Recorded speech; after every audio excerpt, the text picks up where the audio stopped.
La puissance de l'action, le thème de la masterclass Moyogo s'est montré révélateur en ce qu'il a permis aux chefs d'entreprise de partager leurs expériences sur la thématique. Tous les ingrédients ont été donnés aux entrepreneurs, aux cadres et agents en entreprise dans l'optique de passer à l'action en se fixant des objectifs clairs et se donner les moyens de les atteindre. Le mot Moyago, c'est tiré d'une phrase d'Ingala, Mosala ya Bongo. Donc, on l'a abrégé Moyago. Donc, c'est mettre des acteurs socio-économiques ensemble, leur présenter devant un public afin de partager leurs expériences, parce que l'expérience d'une personne qui vit la chose est toujours différente de celui qui a que de la théorie. Donc, c'est une occasion pour les entreprises d'abord de s'exprimer et aussi de recevoir des informations qui peuvent leur permettre de se développer. Nous sommes spécialisés dans le développement du capital humain des entreprises, parce que nous avons compris une chose, que le succès d'une entreprise passe par le développement ou encore la performance des personnes qui composent ces structures. La puissance de l'action n'est en réalité que le titre du livre de Jolin Ondélé, coach en développement personnel, expert en motivation et directeur général du cabinet Jolin Coaching Consulting.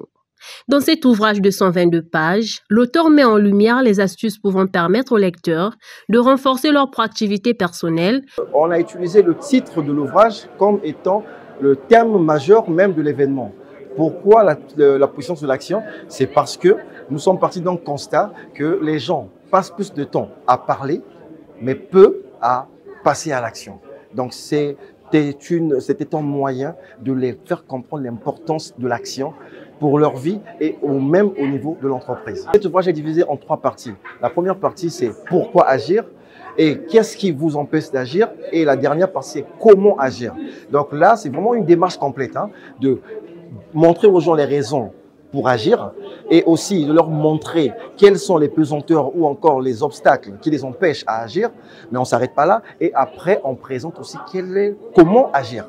D'une expérience à une autre, les panélistes qui portent les grandes entreprises dans l'écosystème économique ont partagé des prouesses et des actions qui ont permis à leur société d'inscrire la puissance de l'action comme alternative pour répondre avec succès aux besoins des clients. Les défis, les échecs et les réussites, un cocktail qui a été partagé à la cible. L'entreprise, c'est une union d'hommes qui partagent une vision, qui doit partager une vision.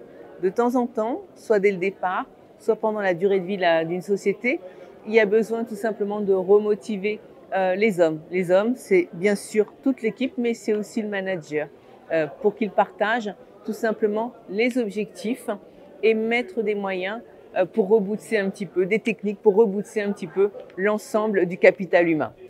J'ai toujours appris à mes collaborateurs qu'il ne faut pas seulement définir les stratégies, mais il faut passer à l'action. Il ne faut pas seulement prévoir, mais il faut aussi falloir.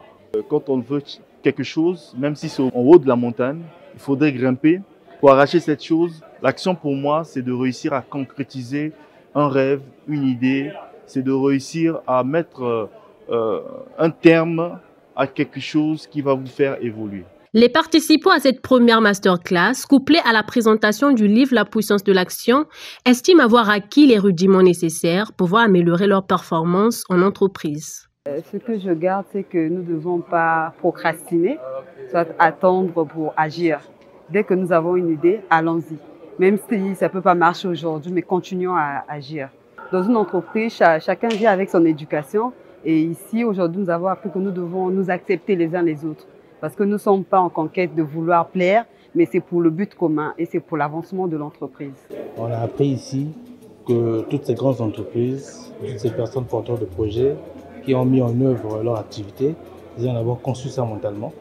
Et après, ils sont passés à l'action pour que ce projet se réalise. Je sors de là très enrichi et je crois à une prochaine occasion, je n'hésiterai pas vraiment de saisir cette opportunité afin de se forger parce que travailler, être dans un milieu professionnel, c'est synonyme de beaucoup de challenges à relever. Et lorsqu'on a l'opportunité de se faire coacher comme tel, pourquoi ne pas en faire partie, pourquoi ne pas en bénéficier.